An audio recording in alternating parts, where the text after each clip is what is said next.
restarted it. So, Okay. welcome everybody. This is our 15th episode of Sports Goofs. Joining me, Andrew and Charles. We'll see if Cesar gets to pop in at some point in the future. If not, we might have to do like ESPN Sports Center, just have an LA version. I'll just stay here another extra couple hours and do a West Coast version of the show. Neil Everett. He'll be our Neil Everett. Yeah. There's only 2 NHL games, 8 NBA games, 56 NCAA men's games, and 33 women's games, even though 4 have already been postponed. And I'm assuming, because of the fact that everybody's freezing right now due to the polar vortex. And so that's so everybody who's listening to this, who's living out there, stay warm, get inside, stay safe, and don't find breathe. shelter. That was actually legitimate advice given by, I think, the National Weather Service. Dear Said, Lord. Don't take deep breaths Don't when take outside. deep breaths. Wow. So, what was that thing you said about the Chicago Bears? I'm actually going to look it up. They changed not their handle, but the name that comes along with it. They changed it to the Chicago Polar Bears. On their Twitter? Yeah. Oh, it's right there on Google. Chicago Polar Bears. Told you. Did they change the logo? No. I thought they make like a white version of it. Okay. So, that's funny by the Bears. Our on tap for this episode, we'll probably and most likely talk about Anthony Davis, because he wants out of New Orleans. The Super Bowl predictions for ourselves, what we think, some baseball talk, and we are now 14 days until pitchers and catchers report, and Bryce Harper and Manny Machado still don't have a team, I've never seen 2 free agents of such high caliber this deep into the off season, and yet they're not signed. And then of course we got players we remember to forget. Our opinions. I actually have not a sports related opinion thing, because now I'm trying to get into like more sports talk radio where they just talk about nonsense. So we'll talk a little bit about nonsense. We were talking about nonsense before this, about Madden games and which one was our favorite. And actually, which one was your favorite, Charles? I mean, I played a lot of 2008 Madden 11, and I'm playing a lot of the current, not whatever this year's edition is, but Madden 18. Okay. Yeah, so Madden 18. Okay. And I just play for the franchise with my other buddies who live everywhere else, so it's our way of kind of bonding. Okay, so Madden 08, because certain Vince Young in the Titans uniform shows up on that. Exactly. I don't think there's ever been a Dolphins player on the cover of Madden. Now that I'm thinking about it. Nope. I can't think of one. No, yeah. Not a single one. I know Dan Marino showed up on a NFL quarterback club back in the old N64, PS1, and Sega Saturn days. And I think that's as close as we got for the Dolphins as far as cover athletes. The Heat. We had Shaq and Dwayne Wade on NFL 2K and NFL, NBA 2K and NBA Live at one point. I remember that. I don't think there's ever been a Marlin on the cover of anything. Not that I can think and of. John Van Beesbrook showed up on the NHL 97 cover. Was it 97 or 96? It was 97. I thought Giancarlo was on the show. Or am I thinking... Giancarlo was on MLB The Show? No. I'm checking to see if I'm right or wrong. Give me 1 second. So, hold on, let's see. I know we're off topic. We're not even on topic. We're off topic. We're just talking about this, but hold on. We have no topic. Yeah, we have no topic. We're just going to look this up. MLB The Show covers. Let's see. Let's see if we can see all of them here. Let's see, Ken Griffey Jr., Aaron Judge was on this past season. Yeah, this year. Elton was 16. I think so, No, it wasn't him. I see some concept ones out here, but because people Photoshop theirs. There's a Photoshop Giancarlo one here when he was. As you can tell, I don't play the show except for the year they had Josh Donaldson, so that's about it for me. So the 14? No, which was that 14? That was a while ago, yeah. And then Steven Stamkos showed up on the 11. NHL 11? I think it was 11. Or 12. 95% sure it was 11. Because you have it. Right. And then, yeah, that's it. So, but I was more of a 2K guy for NFL stuff before they got. It was 12, NHL 12. Okay, all right. So I got that right. All right. I'm ashamed considering that I'm a Lightning fan. So let's talk. We got the Super Bowl coming up this Sunday. We already had the media day. I saw one of the guys from Barstool Sports crashed the media day. He literally got in there with a fake media credential and was asking some weird questions to like Ndamukong Suh and other people. And I think eventually, after like a couple hours, they finally realized that he wasn't supposed to be there, and they kicked him out. Hours? Yeah, I think because I forgot how long the media because they talked to like everybody, like all the players and all the coaches. How did they not figure that out? Like some Miami Dolphins reporters are up there because Brian Flores is now the defensive coordinator for the Patriots. Is the now head coach of the Miami Dolphins. And, well, after the Super Bowl's over, he'll assume the duties of the head coach. Actually, he's Honduran, if y'all didn't know that. So that's where the Flores comes from. That's assuming McDaniels doesn't tell him not to go and just say, hey, stick with us, and I'll make you my defensive coordinator when I become head coach in 5 years. Yeah. And then, so I still... Then there was the one question a reporter asked Tom Brady, because this, I think, the 2000 Super Bowl, I forgot which one it was, but his first Super Bowl against the Atlanta, between him and the St. Louis Rams. Right. Yes. Now it's come full circle. He's back here. We don't know if this is the last Super Bowl for him, but it'd be a historic one if he won, because he'd have 6 championships, which I don't think anybody's ever done. But then I found out that if he loses, he would also set a record for the most Super Bowl losses at 6. Yeah, he'd be 5-4. That'd be his record if he lost. So 6-3, because he's been to this is the 9th Super Bowl. Oh, is it? Yeah, it's his 9th Super Bowl. Yeah, and they asked him, so now that you're a veteran, all this stuff, and you remember being a rookie against the Rams, and do you have any advice for Jared Goff today? Would you give him any advice? And Tom Brady just like, no, I'm not gonna give him any advice. Not right now. I don't know. This is why. Okay, this is why I never asked any NHL player when I covered hockey games, like, any question whatsoever, because it's all cliched stuff. There's nothing that I'm gonna ask them about their performance for the game that I don't already know, or I don't even expect for them to say as far as cliche is concerned. Yeah, we'll take it, day by day, we got to take our opponents seriously, blah, blah, blah. They're a good team over there and all that stuff. Like, there's no point in me asking you anything. And that question that reporter asked is a stupid question, because of course he's not going to give him any advice. If anything, it would have been funnier if you actually give him horrible advice and be like, yo, just hand the ball off every single play. I don't know. Which, if the Patriots find a way to stop Gurley, who's already has like a couple weeks to recover, and we got C.J. Anderson. Somebody actually was talking about, I think somebody tweeted him that people were making fun of him because he's shorter. Because he's a running back. He's shorter and he's pudgy. He's a pudgy guy, but he's like, yeah, I'm this and that, but I'd like to see those people handle me in the hole.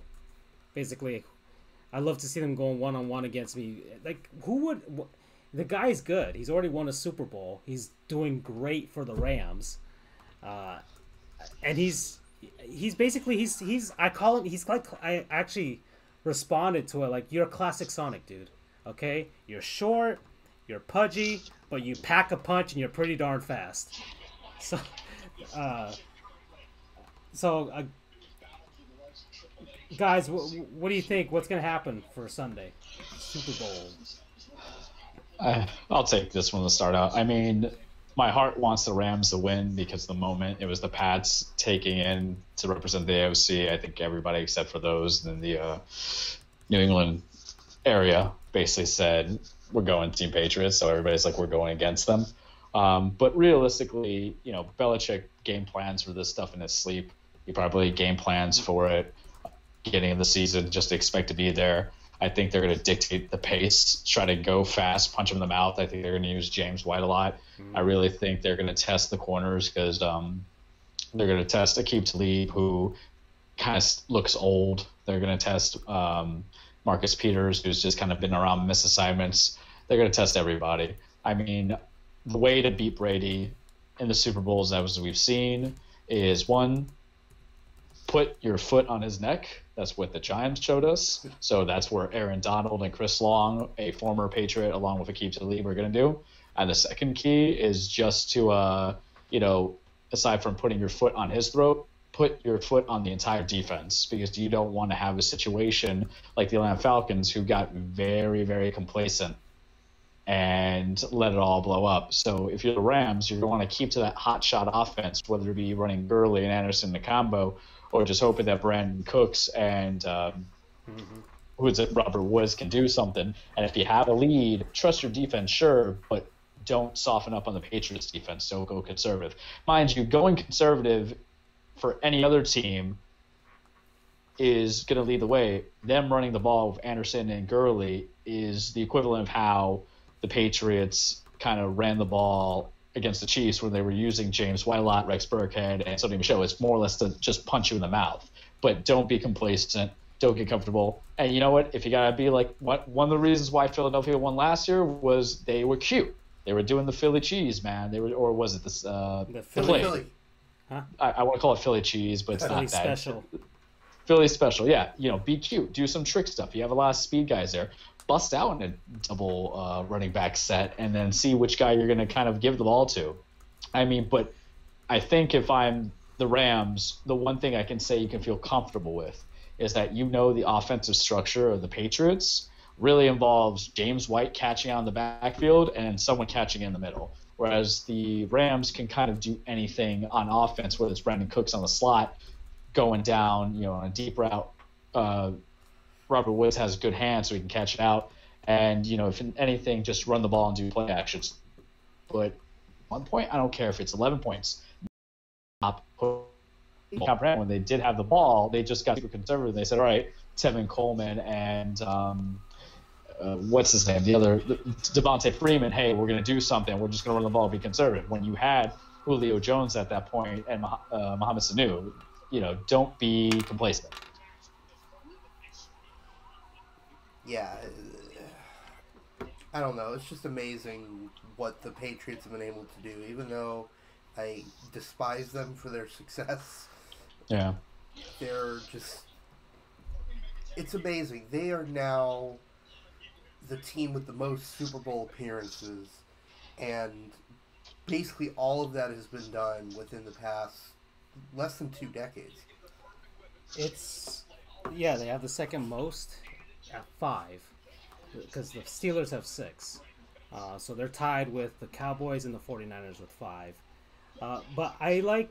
Well, I've heard basically the same points that Charles made over the past week already, as far as how does Sean McVay coach his team, because it was found out that he has like a sort of a mentorship type of relationship with Bill Belichick, as far as they're texting each other and stuff like that, unless this is one of Bill Belichick's kind of Jedi mind tricks that he's doing. Where he's, I think these guys are gonna make it to the Super Bowl, so let me corrupt them over the next few months, and then I'll hit them at the Super Bowl. But it's basically it was basically the same thing. Don't play conservative. Have some nice trick plays up your sleeve and throw them out there at the Super Bowl. Basically, what the Philadelphia Eagles did last season. Because the Eagles, in a way, didn't play scared against the Patriots, even though the Patriots still had a shot at winning that game at the end, and they didn't. But the Eagles didn't play scared, and I think the Rams have to do the same thing. If they play conservative, that's not their game. It hasn't been their game all season. They've been run and gun, go type of playing. Their defensive players, the big name guys, are actually probably playing the best that they've been this season. And Ndamukong Suh has actually looked the way he's done, looked the way he played before he made it to the Dolphins while he was with Detroit. He's actually playing like that big monster guy that we all expected him to be for so many years. But I think that was more of the fact that he was playing for the Dolphins, and the Dolphins ruin everybody. So he's playing in the big moments, and that defense is gonna have to. They beat Drew Brees already, so now they got probably would be the next level as far as if this was like a video game. Like, Drew Brees is a great mid boss, and then you get to the final boss, which is Tom Brady and Bill Belichick. Like, this is a great final boss if this was a video game. So this is their huge test. The Chiefs, for as much as they tried, couldn't stop them, regardless of penalties and things like that. And you see how the Patriots offense goes. They're pretty efficient. They know exactly what they want to do and how they want to do it, and that's what the Rams defense has to be prepped for, because this is another beast. This is another beast of a team that they're facing. It's different than what the Saints were. The Saints were basically a pretty potent offense. The Patriots are more of a basically well-rounded team, and Bill Belichick always finds a way to pinpoint the strength of your team and just go after that and take it out of your repertoire.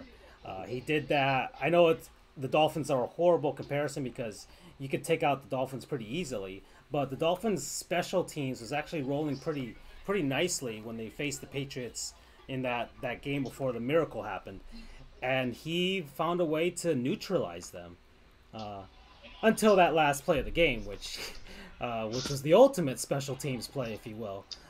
Well, actually, no, it was on offense. Sorry, it wasn't a kickoff. But still, he found a way to neutralize that, and that's the way that's what the Patriots do. It's maybe if anybody, Jared Goff, he should call Nick Foles. And that's probably the person he should get advice from at this point. Or Kurt Warner. Or somebody like that. I still, as much as I don't want to admit it, I still think the Patriots will somehow win this one. Yeah, and just to chime in, you know what's sad? Or it's not sad, but surprising. I feel if they win, and it feels like they're gonna win. I'm not gonna be cute and be like, oh, here's a score. If they win, it's gonna be not because of Tom Brady.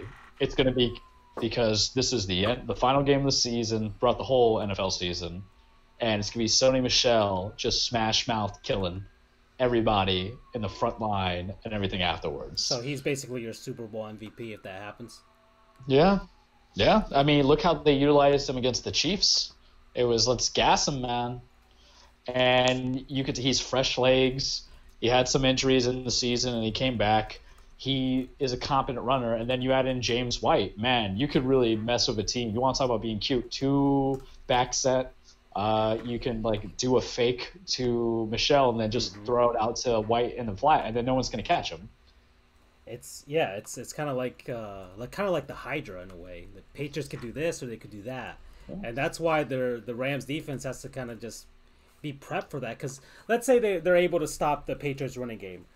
You've got Tom Brady back there who knows exactly where to throw the ball. He knows exactly how to read the coverage. He knows everything. Then you have to deal with that. So it's hard to neutralize both of those aspects for the Patriots. Because you could neutralize one. I mean, we've seen games where Tom Brady isn't doing that great, but well, just hand the ball off and we'll and then I'll do some short passes, some short plays, do some slants, just do this and that, and next thing you know, the Patriots are still making a touchdown. Yeah. Mikey here commented, the Rams will have to pull some surprises out to win. Rams defense will be the deciding factor in the game, so that kind of goes along with what you guys were saying. Yeah, it's they got some big money, big names on that defense, and now's the time. Now's where they make their money.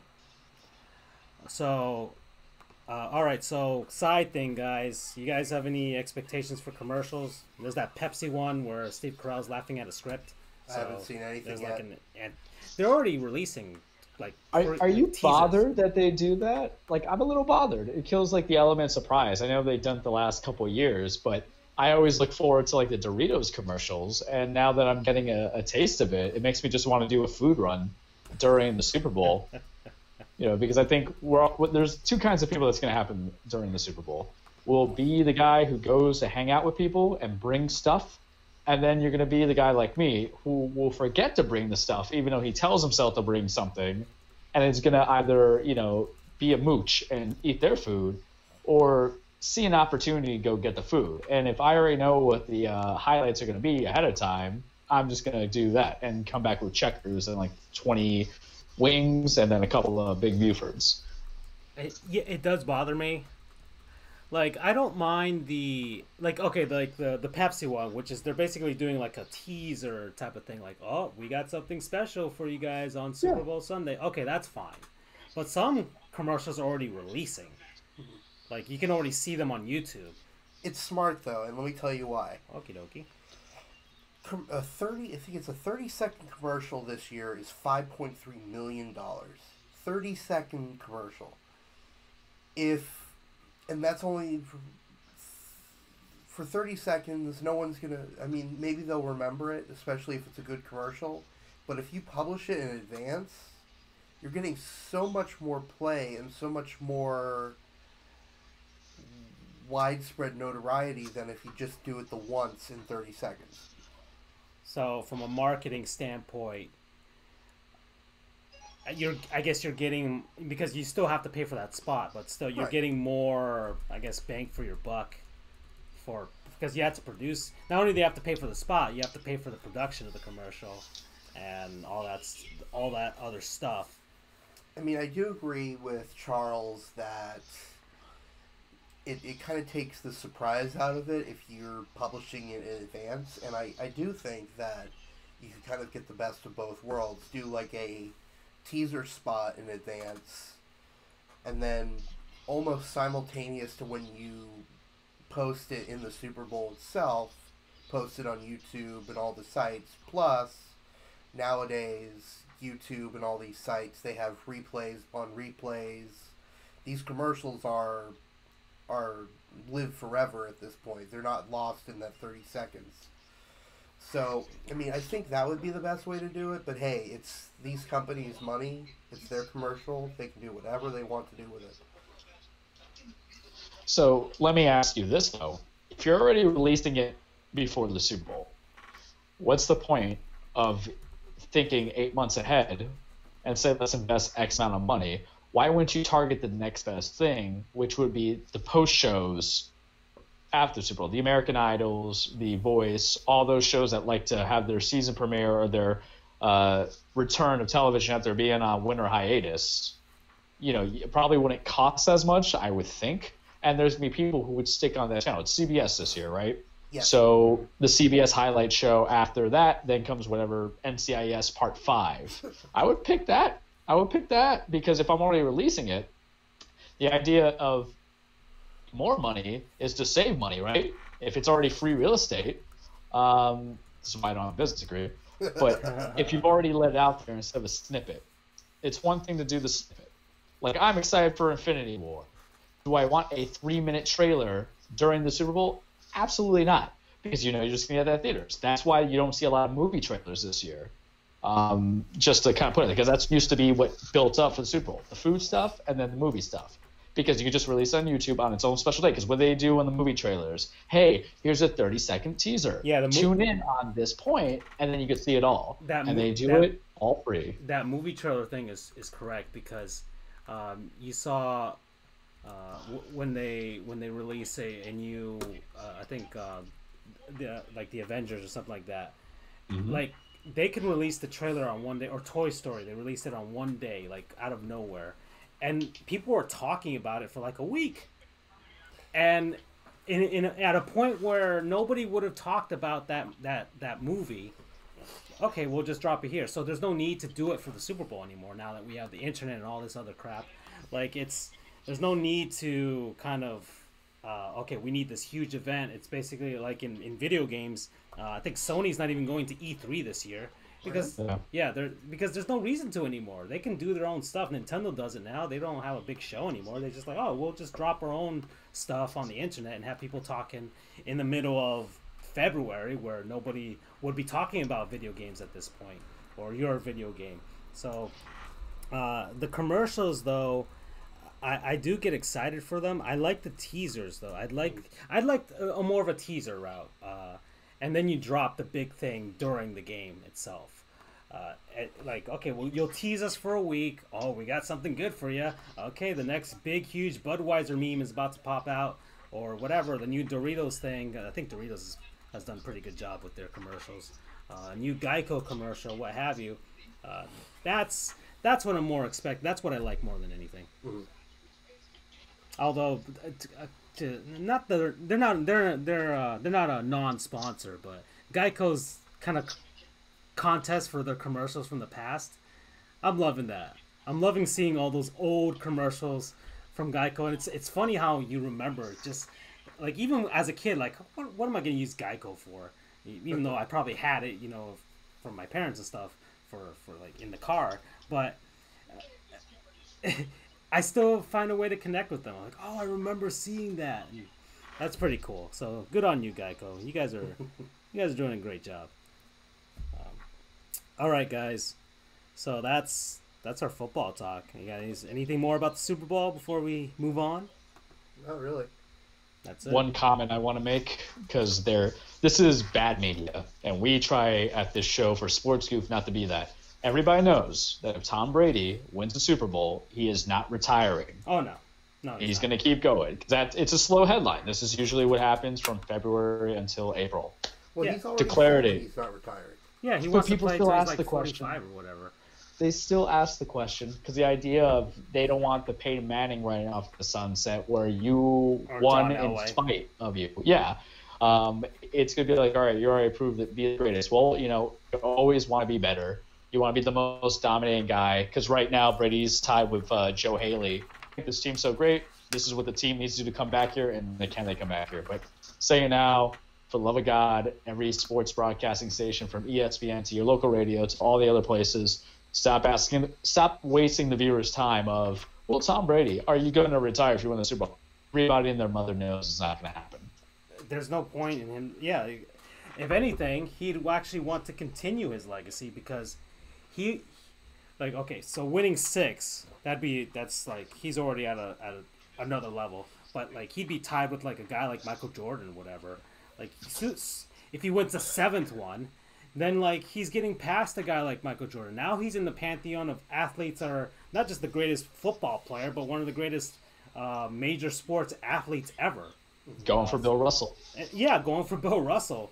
Being one of those guys, that's where Tom Brady wants to be. He's already at a level that he's in that kind of conversation of, well, he's one of the best athletes as far as relative to his sport, So I will, just to touch on the Super Bowl, we might be belaboring the point, but one of the things I like with what ESPN kind of does with their ESPN Plus thing is have the detail, and they have like a certain sport legend analyze, and I was reading Peyton Manning analyzing Tom Brady's Chiefs performance in the Chiefs game, and one of the reasons why I think Brady will always push himself to continue until he's broken is that he was always trying to one up Peyton. Yes, he has more rings, but guess what he doesn't have? More MVPs. He's only got 2 or 3 Payton had 4. So that's that personal drive. So look, I'll admire Brady for having that level of competition to where a guy could be retired but still want to cheat. He's that guy who I believe wants every check mark. And that's what I love about him. Yeah, I mean that's he wants to do that. It's not a question. I wish I could be that dedicated just to fold my laundry, but hey. I think we'll end it on that. Yeah. Okay, so moving on. All right. So I was hoping Cesar would get here in time to talk about Anthony Davis. If he's out there, if he's gonna pop in at any point, I could hold it off. We could go to Major League Baseball.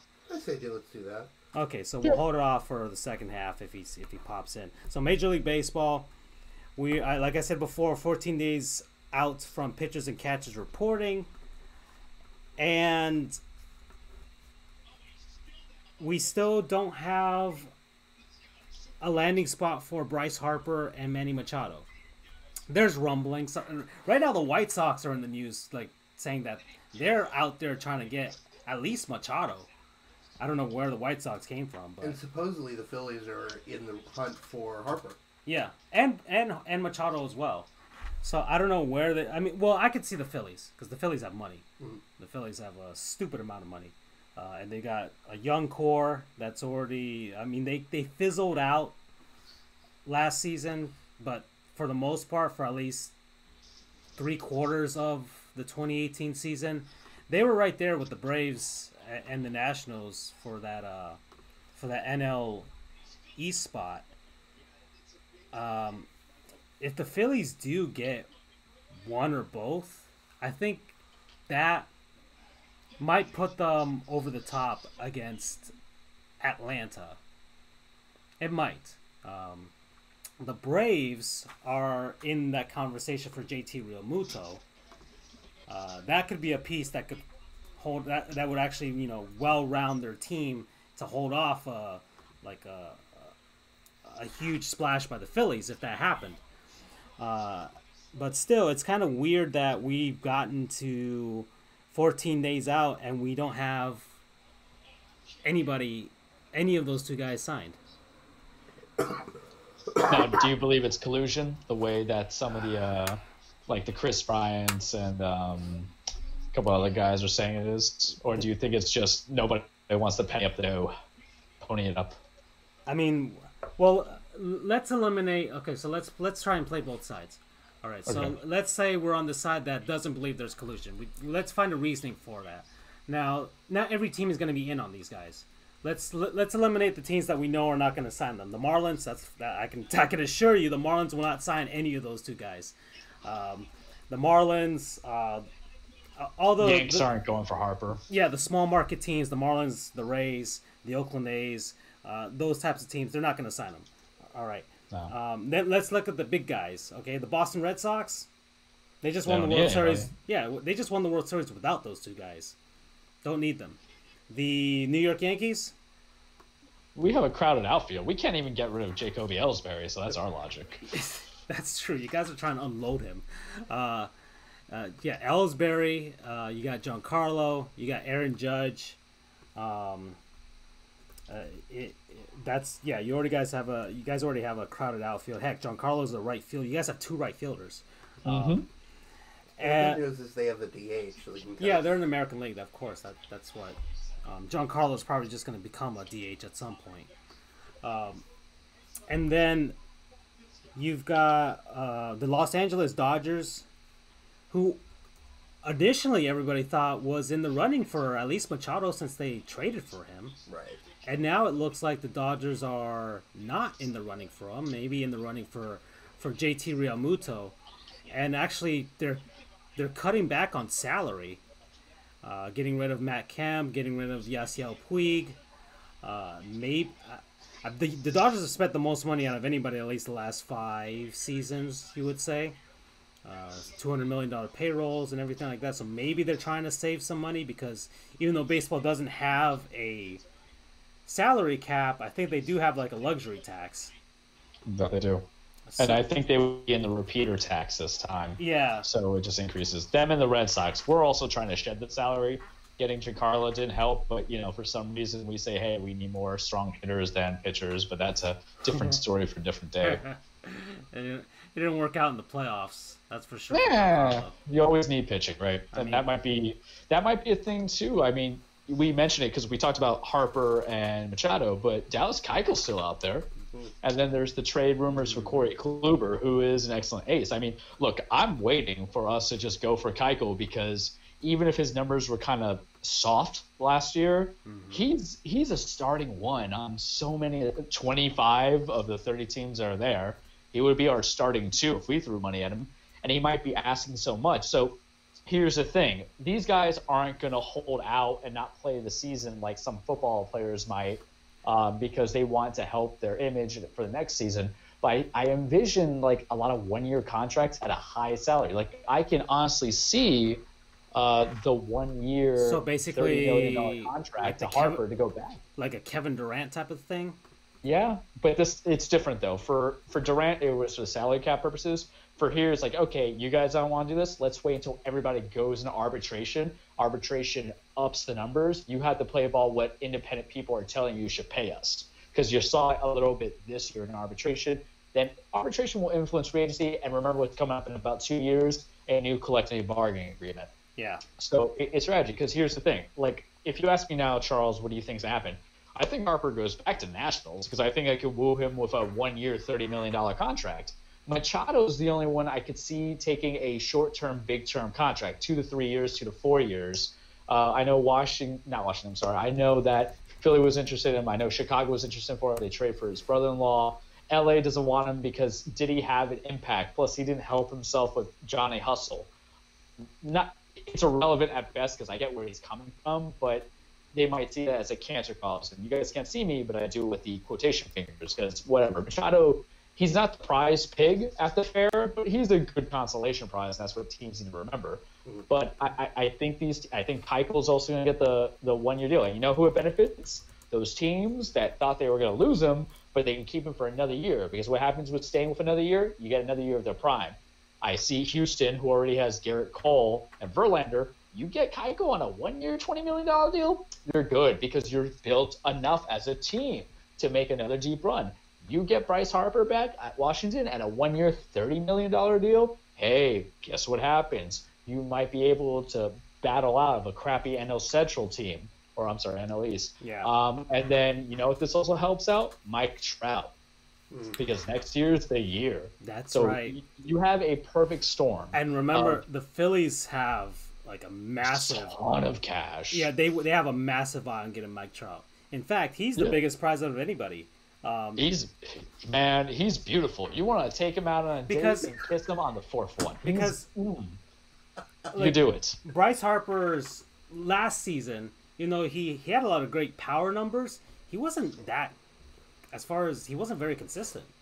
No. That was kind of like I mean, not ruined his prospects because he's still one of the best players that you could get out there as far as youth and getting into his prime, but it's an anomaly. Yeah, that's true. So he could have a bounce back season, just be back to normal. But you have a situation like that. But come next year, you're gonna have a guy who's always like AL MVP in consideration with Mike Trout and his skills, and it helps Harper, I think. Yeah, but the Phillies do have a lot of money. I think they could do a splash and get one of them, maybe as a way to entice Mike Trout to come on over, because. If you make a splash and get Harper, because Mike Trout's doesn't conflict with anybody in the outfield. You trade whoever you have to do for that. You get him regardless. Okay. You get Manny Machado on there. Have an infielder, and maybe the Phillies have a nice bounce back season. Maybe contend for the wild card or win it, which is a lot better than what the Angels are doing. Mike Trout's days may not be long in Anaheim. No, and I mean he's gonna basically not to take over the subject, but I just find Trout fascinating because he literally is our modern day A-Rod of the free agency going for the big white whale right. That you could land. It's pandemonium. Every team wants him, and the team that has him really can't do it because Mike Sosa, one of the most respected managers, and I hate the Angels because every time we went against some playoffs, most of the time we lost except for 2009. He steps down. It's kind of a rebuild, overhaul. There's not much you do. Their biggest signing was getting Matt Harvey. Okay, so what? Trout's looking at this. Everybody's going to be in on this guy. Even teams that have, this stacked team are going to want him. Yeah. But it just feels like a perfect storm because you got the collective bargaining agreement issue. You've got the relaunching of dudes who maybe have to take short-term deals to come back into it. You got Trout coming in, and then you had the arbitration set up high numbers. And then it also might be a situation where because this is the one thing. We always say that big market teams in baseball dominate, and they do for the most part. But every couple of years, there's a small market team that has that money invested in one guy, and they can succeed. You put a couple prospects too, because you give it a year or two also means that some prospects are ready, and you give them that face to the franchise, and you make some magic come into playoffs, and you're basically playing Beethoven's Symphony on the way to World Series. Yeah.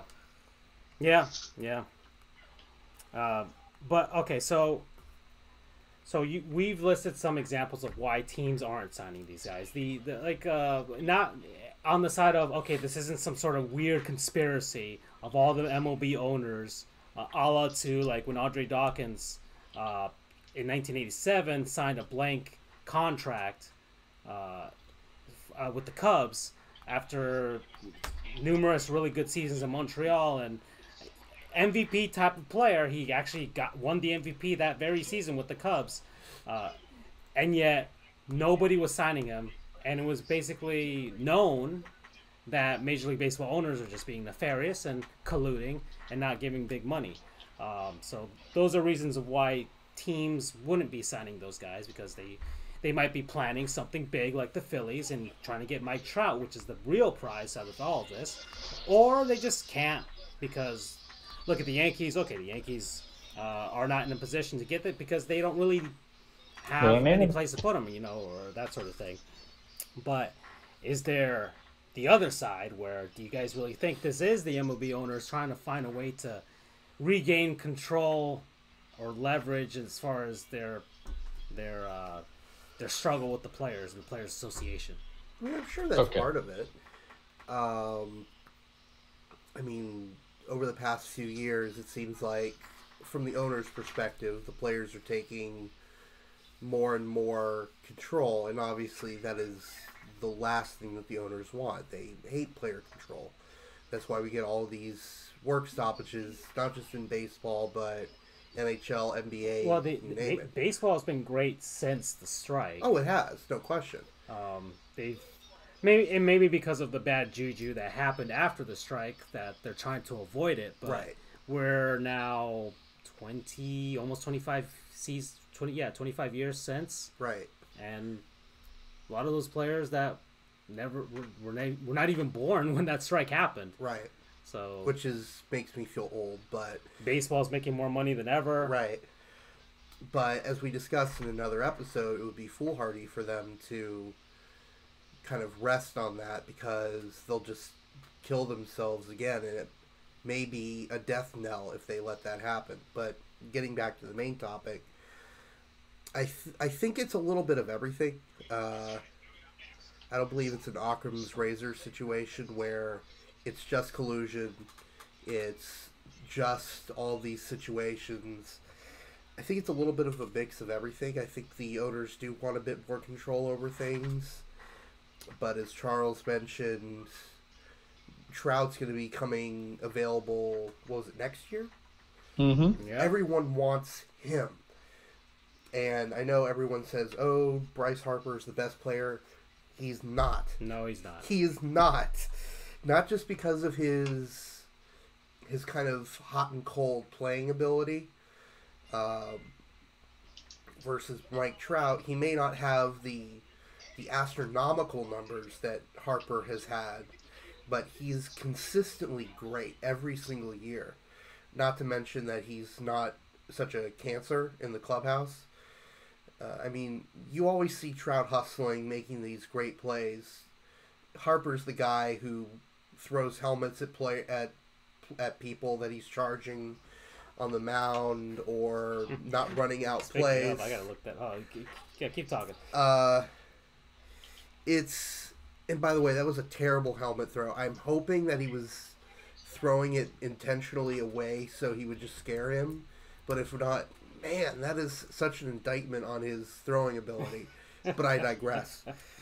I do think it's kind of a confluence of several factors. But I think another part of it is Harper and Machado are too... Not that they don't deserve all this money for their playing ability, but I think they're being a little bit too stubborn as well. Because my guess is they're like, oh, you're only going to give me $150 million?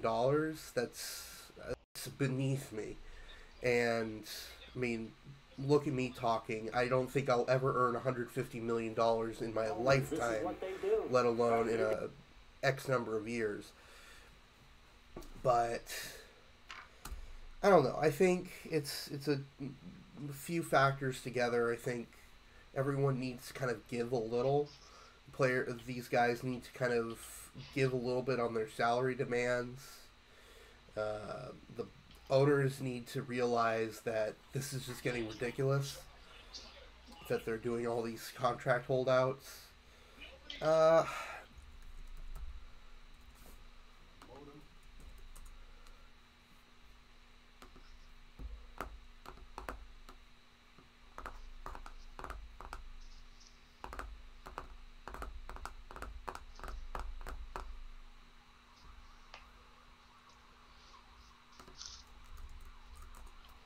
Apparently we're back. And we're back. So yeah, what do you think, Mikey, Charles? Alrighty. Was my rambling on point at least?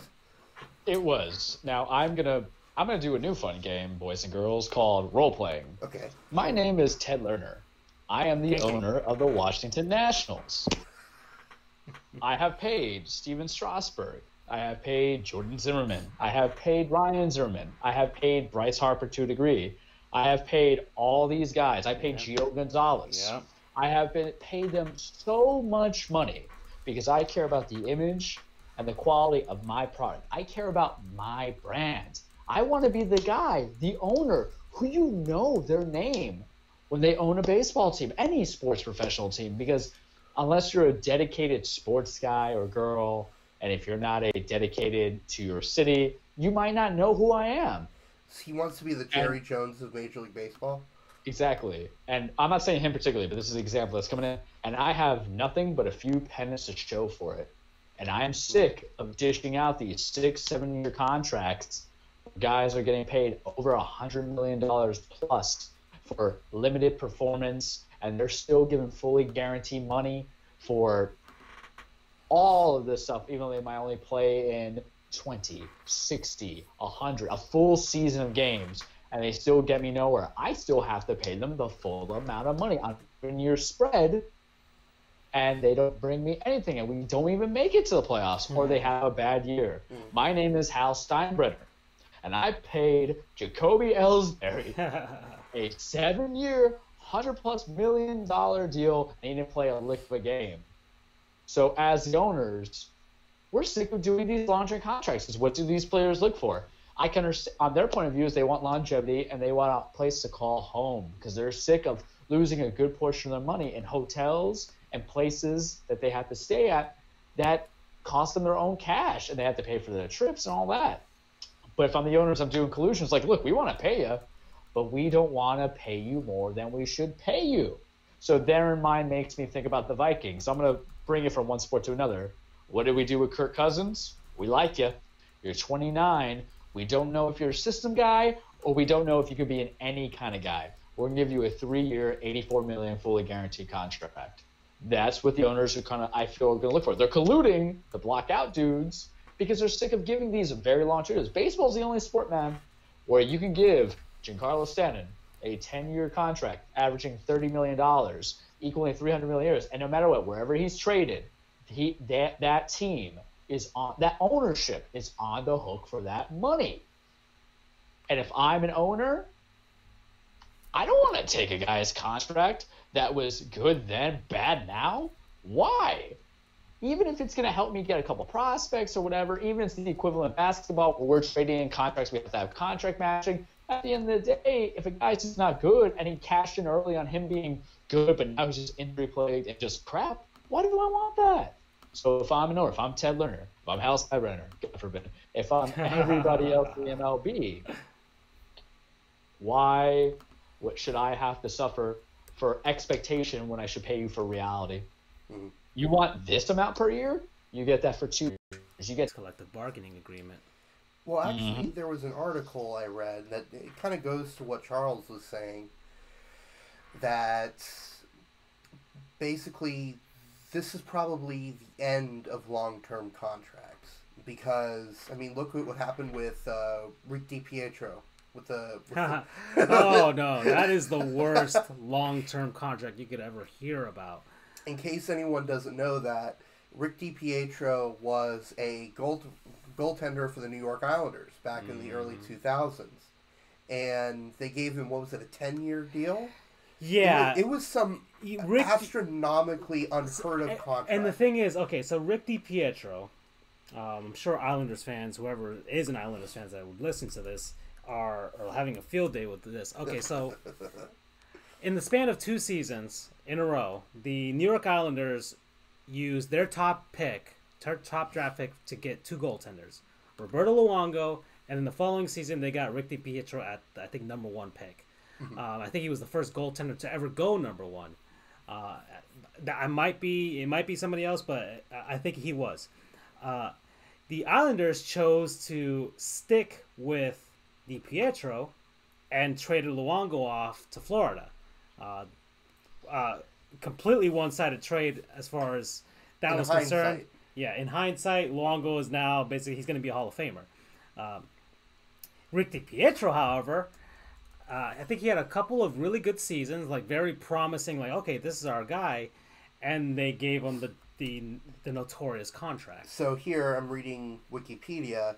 On September 12th, 2006, so we're a little over 12 years since then, he signed a 15-year, $67.5 million contract. Yeah. It's ridiculous. And Roberto Luongo actually got one of those super long contracts too, like of 12 years with the Vancouver Canucks. But the difference was Luongo had proven to be one of the best goaltenders in the league.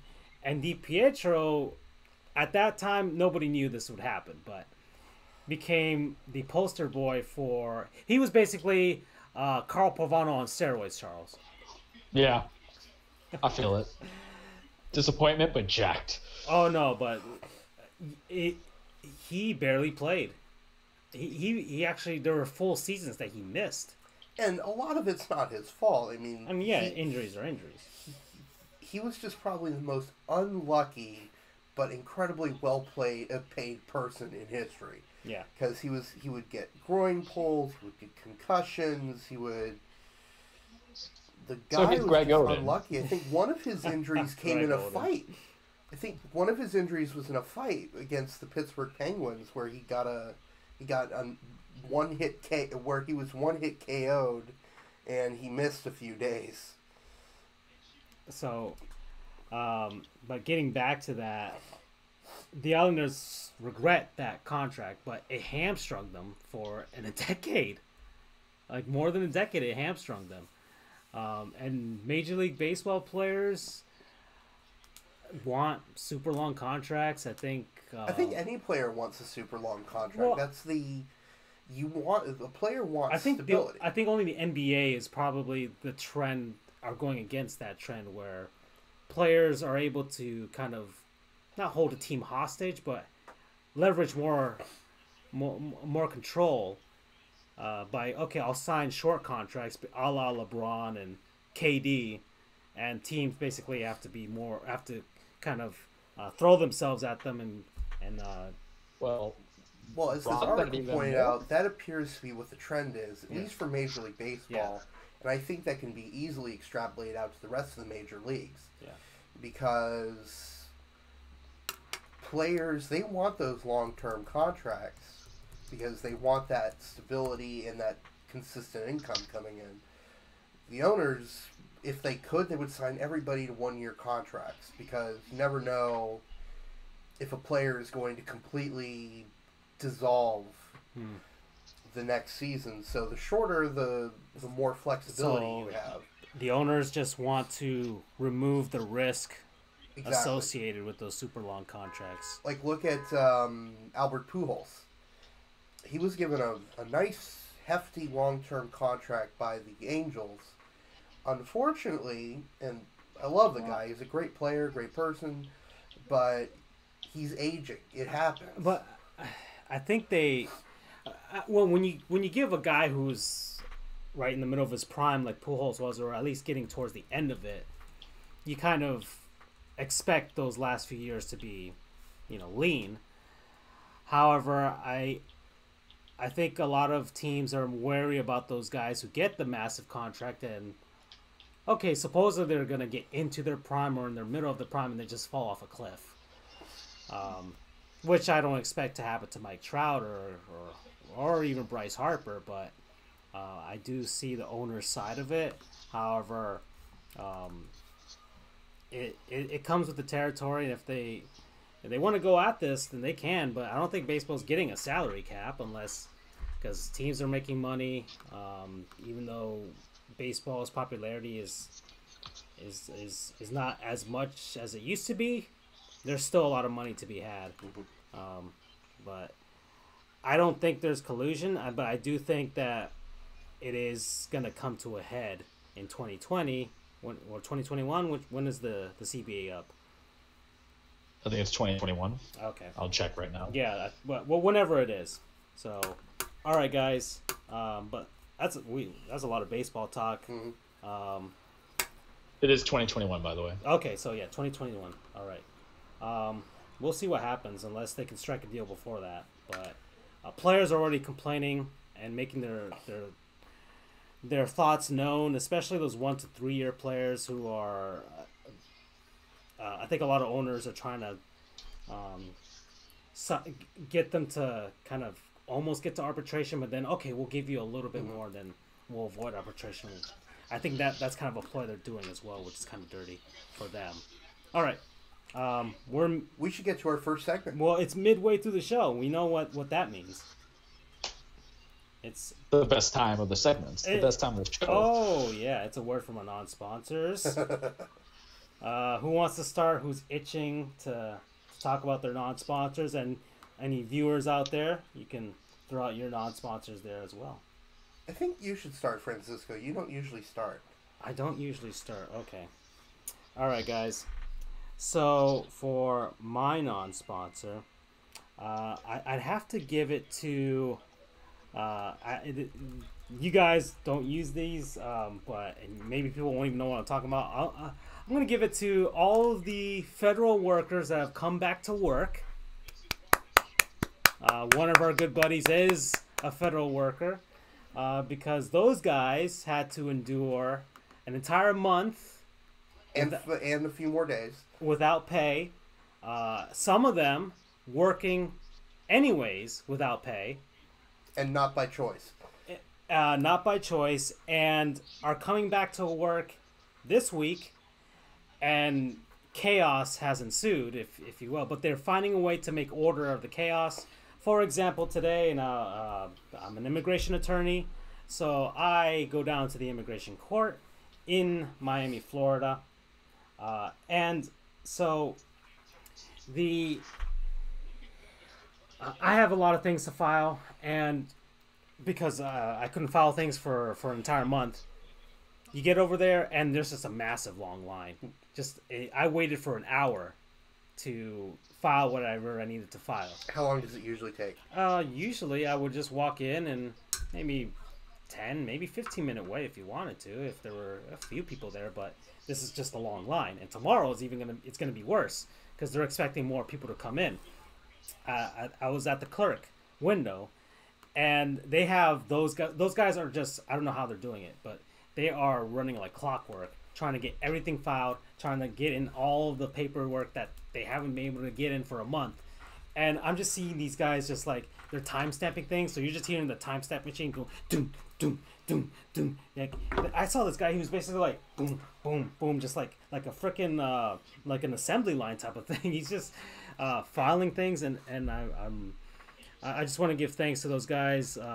I'm sure this whole week has been really hard. I've called other courts as well because I need to ask about other cases that I have out of state, and people are. It doesn't sound like they're overworked. I just try and help them out by knowing what I want to ask and things like that. So the TSA people, they worked throughout the work stoppage without pay, and planes weren't falling out of the sky on purpose or by accident, whichever.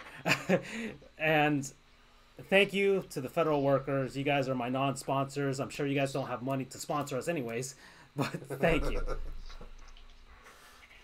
Charles, you want to go next? I will. As I think I start every sponsor programs, I always kind of preface of how old I feel and how old I am. Because I'm old. I'm pushing 30. It's coming. Pushing 30? I am 30. Well, I'm 29, so we're both at life's end. But there's something, you think about a product that brings it back to a time where everything was simple and clean. Oh, boy. And nostalgia kicks in. And for me, the nostalgia, which is pseudo-nostalgia, pseudo-reality, is that Kingdom Hearts 3 came out this week. And I've done my waiting. 13 years of it. Not only at Sports Goofs are we just a sports program, but when we have a working computer, like to play some video games. I play video games over here at my place. I have my eye on a capture card, so I will. It's coming. It's coming. But if you like a little light JRPG with a story that makes no sense, blended in with Disney characters, with the story of friendship, the story loyalty. will make some more sense if you buy every part of the story, which includes the handhelds. And there's even a I think there's a play in Japan, like a show in Japan. That's also part of the canon timeline. So, but let's be real. If you ever want to beat some thugs up with your boys, Goofy and Donald, Hercules, a couple of people from the Big Hero 6 movie, which I only seen once, and a few other things, and you want to have fun and you want to feel simple and clean, go to your Sanctuary. Obviously, I'm playing off the titles for those who never play the games. That's the name of the great music. The soundtracks are phenomenal. You should really, listen to them. I listened to them during the bar exam. I think the reason why I passed was because of Square Enix and Kingdom Hearts 3. But go get it. It's fun. If you haven't played it, 1 and 2, go watch the video on YouTube or read the wikis. It's out now for your PS4 and Xbox One. I will be devoting my weekend to it. I expect to lose 40 hours in the next 3 weeks of my life, and I'm going to have fun with it and complete a chapter of when I was a child, now a man, kind of. Feel simple and clean at the end. Nice. Promo code loyalty, because I waited. Yeah. All right, mine is not a product, actually. And my non-sponsor of the week is dogs. Aww. Dogs are awesome. I don't know. I was getting ready to come here today, and my dog decided to... I have a little 4-pound Chihuahua, and she was just, you know what? I'm going to start kissing your feet. Because she can't reach my face, and she's probably 6 inches off the ground. She is way too tiny. Actually, let me see. I'm going to shoot something over to Francisco so he can post a picture of her online. Your dog's a long-haired Chihuahua, right? That is correct. I just put a Google search for long-haired Chihuahua, so you can have an idea of what she looks like. She's more likely than not cuter than that. And... all right. Sounds like loyalty to me. But she's like, it's unconditional love, and dogs are awesome like that. Here, I have a picture. I'm going to send it over right now. Dogs are just awesome. And there's not really much more I can say than that because it's kind of a fact. Dogs are awesome, and they make everything in life better. They are better than any food, drink, drug that you think makes your life better. Dogs, and really pets in general, but especially dogs, are... thank you, Charles. A good non-sponsor sponsors. Just, dogs are fantastic. I know I'm rambling here, not really saying anything of much substance, but hopefully you understand where I'm coming from, because dogs are awesome. And hopefully I can stall for a few more minutes while Francisco puts... Yeah, I'm trying to find a way to get it on my screen here. So just give me a second. But yeah, no, the dogs are awesome. I have 2 dogs of my own right now. Well, they live in my parents' house. I love dogs. Dogs seem to connect with me. Every time like my aunt's kids have to go out someplace on vacation or whatever, they leave their dogs at my aunt's house, and sometimes I walk in the door and all of a sudden there's a dog there, and it just brightens my day. Once I get there, the dogs always seem to connect with me, whether it's a little Chihuahua, a Schnauzer, or a giant pit bull. I seem to connect with all of them, and I just kind of find a way to do that. I have the El Paso Chihuahuas up there for some reason. And so... they're kind of my adopted team because, well, Chihuahuas. Yeah. So I can't seem to get it up here, but I already showed what a long-haired Chihuahua looks like. So she looks kind of like that, but she's all black hair, and yeah. But next, we'll try and get the photos and we'll download them. We'll show them off next time. We'll probably have like a slideshow or something of all our dogs, and that'll be a nice little mini segment. Is the dogs of Sport Goofs. Well, actually, a lot of teams are getting dogs now. Yes, the Blues. That's kind of odd because they're training the dog to become a service dog. Yeah, but still, it's still a I don't know if it's it is a marketing tactic, right? You know, a little dog or whatever. But I'm actually gonna put that up screen. St. Louis Blues dog. There it is. St. Louis dog. His name is Barkley. Yeah. And then across sports, and particularly in college football, they have tee retrieving dogs, where after a kickoff, they'll have a dog run out and pick up the tee. I know Boise State has one, a couple of others. Then in minor league baseball, you have bat dogs, which will come out. That's actually what I was looking for. And retrieve bats and deliver balls and drinks to the umpires. And then now you have hockey dogs.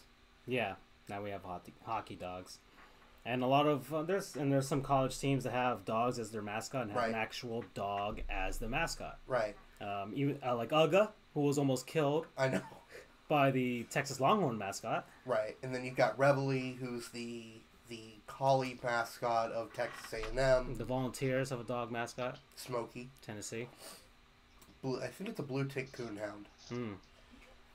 It's definitely a hound of some kind, and I know University of Tulsa has it's not an official mascot, it's a secondary mascot who's a golden retriever, which makes sense since they're the Golden Hurricane.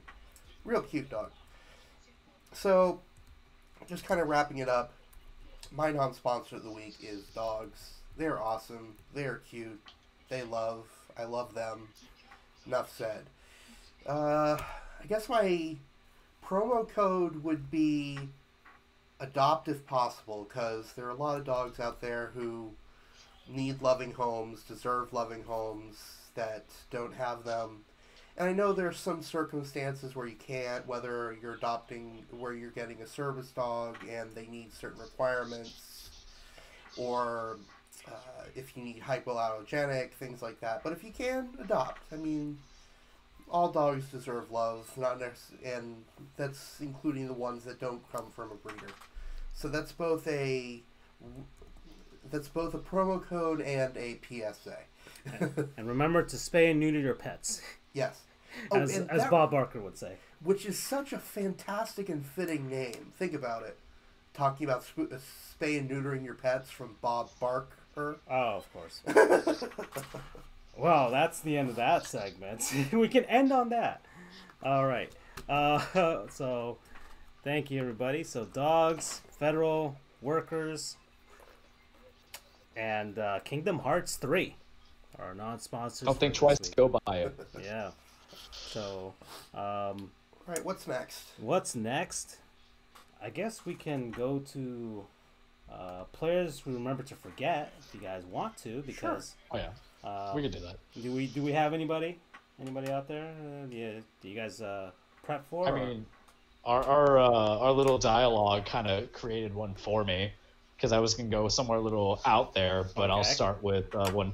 So this came up in our message logs between Mikey and us, because Graham Harrell is appointed the offensive coordinator for USC after the new Arizona Cardinals head coach, Cliff Kingsbury, was there for a hot minute as the OC for USC. And no, it's not going to be Graham Harrell. It's going to be one Cedric Benson, who I will talk about as my player that we remember that we forgot. So Cedric Benson had a very interesting career. He played at the University of Texas. He was a contested All-American. He was drafted by Chicago Bears, 4th overall in the 2005 NFL Draft. He also played for the Cincinnati Bengals and the Green Bay Packers. Long story short, he kind of had a very rough go with the Chicago Bears. He was injured a lot. He got into some trouble with the law.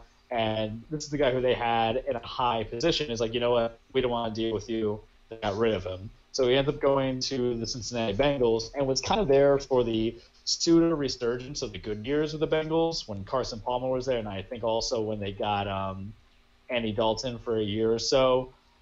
He put up some 1,000 yards seasons there, like once or two times. Not a lot, but he was a consistent face there. And his personality kind of meshed a little bit with Chad Johnson, a.k.a. Chad Ochocinco, which was very rare because he didn't really agree with a lot of people. So he was let go by the Bengals in 2012. So people were like, okay, where's he going to go?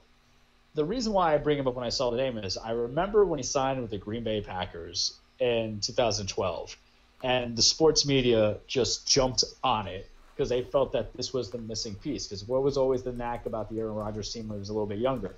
They had the passing game because at that time it was we're going to bust out some names here aside from Jordy Nelson. You had Donald Driver, Donald Jones at tight end.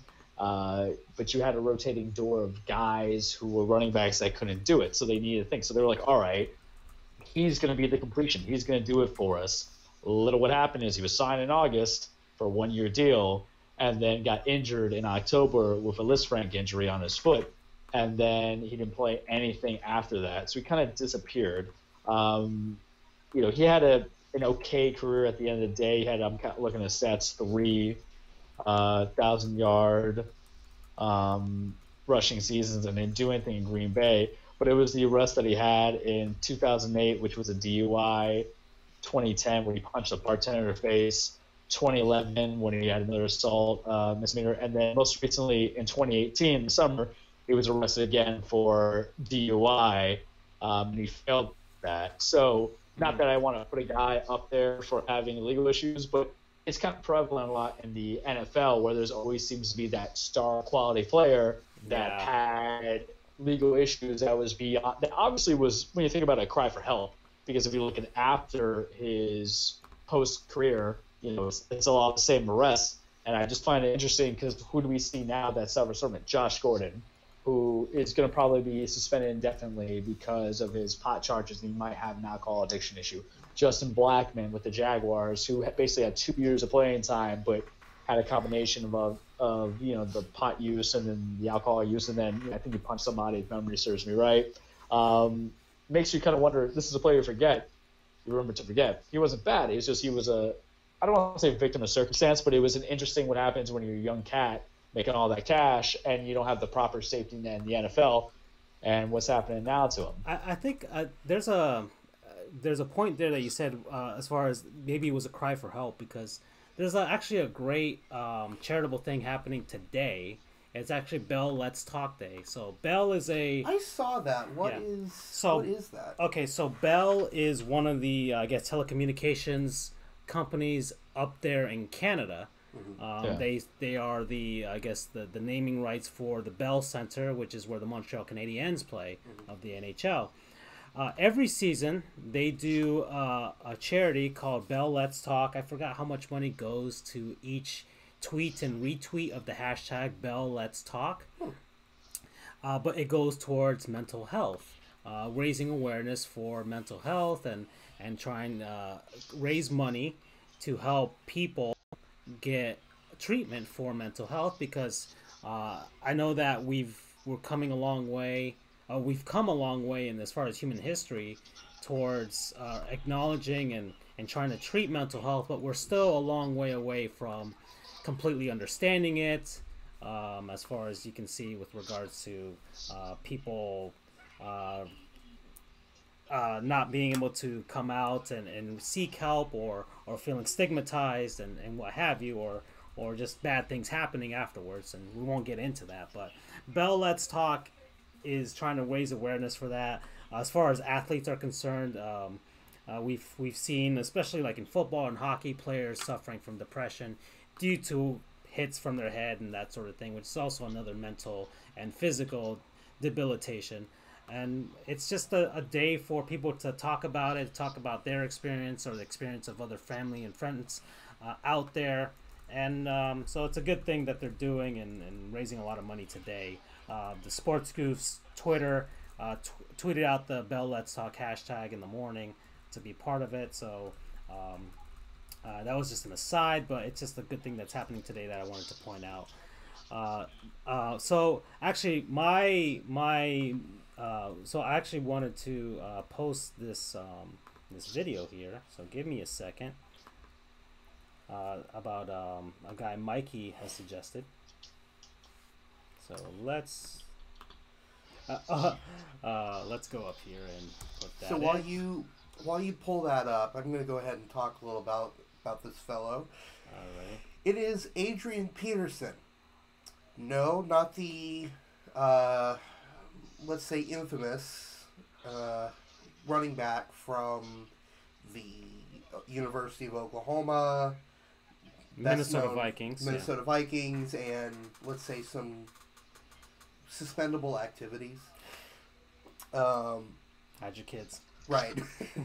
This is Adrian Nicholas Peterson, who played college for Georgia Southern University, which is out in Georgia, at least. Georgia, yes.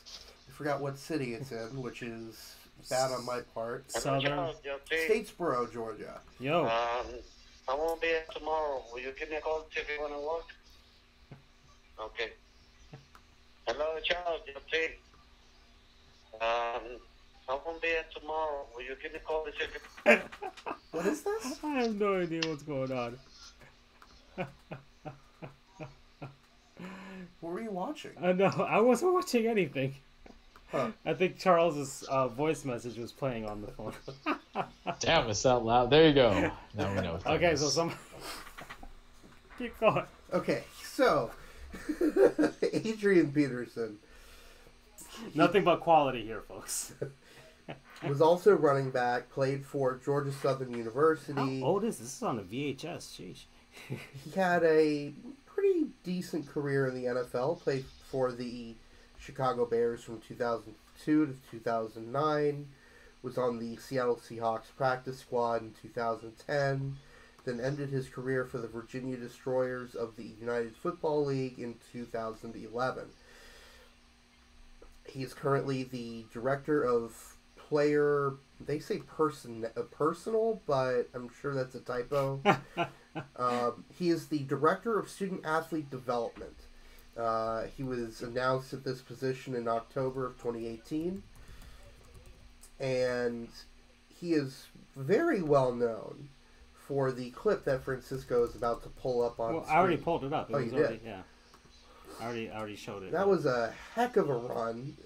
Very Oklahoma Adrian Peterson-esque. Yeah, I'm trying to get to the other one. There he is. Okay. So that was a very good run. His career, not including the playoffs, he had He's from 6,000. Gainesville. Well, 20-something miles outside of Gainesville. Okay, but he went to school at Santa Fe. Okay, Right. All right. Yeah. Yeah, you're right. Alachua, Florida. Yeah. He's actually in the College Football Hall of Fame, as a matter of fact. He won the Walter Payton Award for the most outstanding offensive player in FCS back in 1999. And I believe 1999 was the year that run happened, which...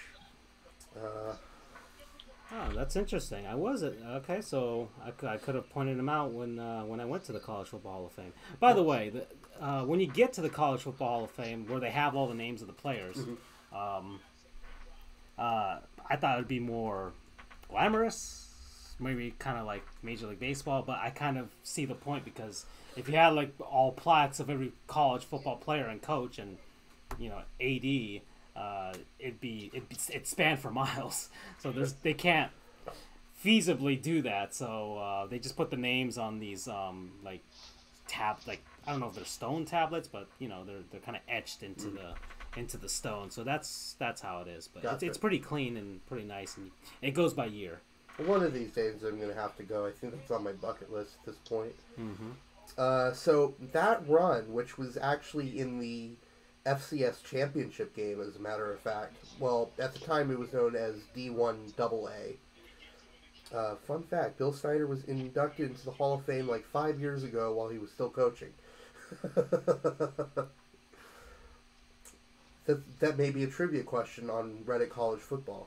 So if anyone does that, be on the lookout for that possibly. But yeah, that run that you just saw was, as a matter of fact, that took place in the championship game. So that was... He had a big role in... he had a big role in helping them win their first national championship since 1990. And their 5th overall. Nice. So that is Adrian Peterson, the Georgia Southern Eagle. Not to be confused with Adrian Peterson, the Oklahoma Sooner. Okay. All right, guys. So my guy, hoping I can find it here. I sent you the link. Huh? Are you? If it is what you think it is, if it is what I think it is, I sent you a link for it. Mine. Well, no, I said no. The play. No. His introduction on NBC. Antoine Randall. Yeah. No. I think you sent me the link, but it's on the group. Though. Yeah. Oh, okay. Well, I actually just wanted to highlight this commercial that he was in. Hey, I'm Antoine Randall, and welcome to Easterns. What kind of car can I get for you? I'm a mom with 2 kids. I'm thinking maybe a minivan. A minivan? Yep, no problem. We can do that. You know what? I've always wanted a convertible. A convertible? Yep. With 2 kids? Okay, we could do that too. It's okay. How about an SUV? An SUV, of course. We can do that also. But you know what? Maybe I should go with a 4-door sedan. I got just the thing. I'll take it. Select yours at Easterns.com. I just love when these guys do these local commercials. I highlighted a guy in a commercial. I think that might just be my shtick now from now on. I'm just going to look for guys in commercials. Because last week I had Eddie Jones in a Taco Bell commercial. And this week I had Antoine Randall L. on in a local car dealership commercial. Hold on, let me get this link here. Alrighty.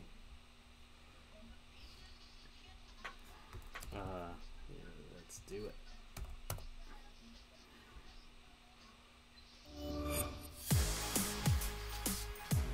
Alright, YouTube TV. Watch like a fan. As he was under pressure, it'll be 2nd and 10. Let's take a look at that offense. Jason Campbell, Auburn. Clint Portis, you. This is an unintentional sponsor, I guess. And tell them off. The you.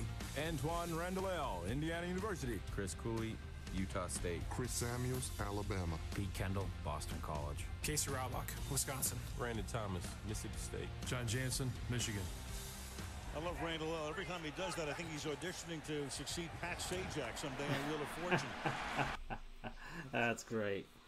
Yeah, so I guess maybe his personality is why he's gotten all these commercials and things. That's why I chose him. He popped in the top of my head for some reason. Okay, Antoine Randall. Well, hey, you forgot to remember him, and now you remember to forget him. No, but I don't know where I heard his name. Maybe when they were talking about the Steelers or something, and I was like, okay, he won the Super Bowl with the Steelers in like 2005, right? So I was like, okay, I remember him, and I'll look him up, and let's see if he was in a commercial. And then I found him in a local car commercial, and I just wanted to remember him for that, even though he was a solid player when he was playing. So many thanks to Antoine Randall for having a pretty fun name to say, that's for sure. Actually, that's another thing. I like guys who have fun names to say. Antoine Randall, that's really fun to say. Another good one is UCF alum Atari Bigby. I'm not joking. That is really his name. That's a nice name. Lee J. Doozable is another UCF alum. I mean, heck, they have University of Jah, Rastafari. There's a video by Highlight Heaven that Mikey's talking about that compiles all of these funny introductions. Oh, hold on, we gotta look at that. Hold on. And Atari's was University of Jah, Rastafari. Hold on, go to YouTube. Highlight Heaven. Highlight Heaven. Here you go. Player. Oh, you sent it. Okay, hold on. Funniest player interactions? Introductions? Okay, hold on. That's the one. Here we go. Julian Edelman, Kent State. Danny Amendola, Texas Tech. Marty, the Imagination Agency. Cameron Fleming, Stanford. Alabama, Birmingham. I'm Tony Gonzalez, University of California. Sam Baker, Southern California. University of Miami. Jamel McClain, Syracuse University. Sizzle. Ball So Hard University. Darius Webb, Nicholls State University. Shaw Phillips, Purdue. Quentin Jammer, Texas. Tari Bigby, University of Jah, Rastafari. Charlotte Relay, University of Utah. Correct. Hogwarts. Thomas Davis, the University of Georgia. Tech. Nate Burleson, Rainier View Elementary. Tidy Shawn, Boise State. Ourselves to the NFC defense. Jared Allen, Culinary Academy. Justin Smith, Missouri. Wheeler, Georgia Tech. Pat Anger, the United State of Iowa. As he was under pressure, it'll be 2nd and 10. Let's take a look at that offense. Jason Campbell, Auburn. Clint Portis, the U. Mike Seller, North Thurston High School. Santana Moss, the U. Antoine Randall, Indiana University. Chris Cooley, Utah State. Chris Samuels, Alabama. Pete Kendall, Boston College. Casey Raubach, Wisconsin. Brandon Thomas, Mississippi State. John Jansen, Michigan. I love Randall. Every time he does that, I think he's auditioning to succeed Pat Sajak someday on Wheel of Fortune. James Ferrier, Virginia. Lawrence Timmons, Florida State. James Harrison, Kent State. Ike Taylor, Swagger. Tyrone Carter, Minnesota. Ryan Clark, Louisiana. William Gay, Louisville. Pittsburgh defense as Tomlinson takes the ball up to the 50-yard line. Still my favorite intro. Ike Taylor, swagging. Oh, you know what that is, and it's funny. Yeah, I know it. Jared Allen, Culinary Academy. Browner, West Virginia University. Lionel Dalton, Detroit Cooley High School. Jared Allen, Joshua Burns Preschool. Tammy Parker, University of Oregon. Antonio Gonzalez, University of California. Jordan Black. Chris Jenkins, Astasias 2 times. Dwight Freeman, 6. That's great. I love it. Okay, guys. Those are our guys. Yeah. I love the guys that don't take it too seriously. That for those few moments where they have to do that introduction recording, swagger, Culinary Academy, the United State of Iowa. All right, so that's our players we forgot and we remember again. All right, there's no update on the Fulmer Cup this week because no one's been arrested. Gosh Gosh darn it. I will say this. Actually, there's a thing that you promised us last week. What's that? Who was the player that got 55 points? Oh, I totally forgot. I completely spaced. I know, that's... that's my bad. I'm going to have to look that one up. You can't do it now? Or you don't remember him? I don't remember him. Okay. I'll have to look that up. All right, so next week? Next week. Next week. Okay, fine. Too bad. Oh, well. So we are about an hour and a half now.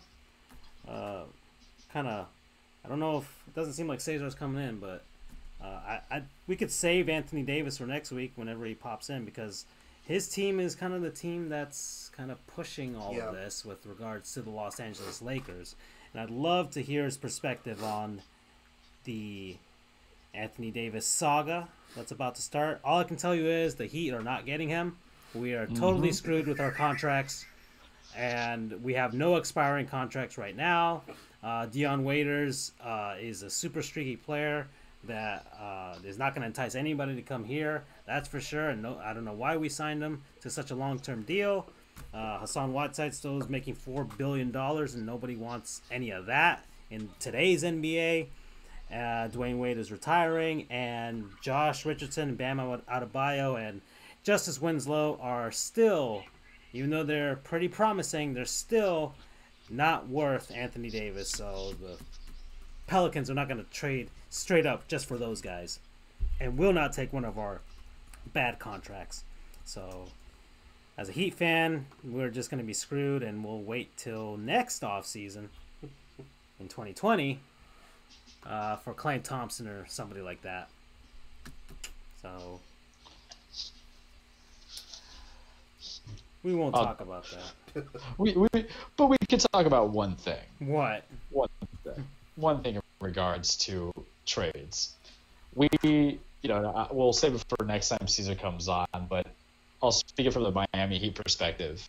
In the East, all it takes is one nice little trade to bump from being a 7th seed to like a 4th seed, especially since Indiana's kind of like now, unfortunately, floundering out as a fish out of water, gasping its last gasp. I think, let's see. That is true. In the East, that can happen. Look, LeBron left, and all of a sudden, we've got the Milwaukee Bucks atop the East. The Toronto Raptors, Kawhi's not staying. I don't think he's staying. Nah. It doesn't look that way. It looks like he's just going to bolt for, looking like the Clippers are the front runner for that, and it doesn't seem like the Raptors are going to be able to keep them, and which is all the more reason for the Raptors to at least make it to the finals this season and just have an Eastern Conference banner, just to have it at this point and get it while they can. The Boston Celtics are still, I think they're still trying to find a way to make everything work with their pieces. We made a comment about Jahlil Okafor and having a nice run of 5 games, and you made a comment, Charles, that I did. It's nice when a player gets more than 5 minutes to actually, produce. Yeah.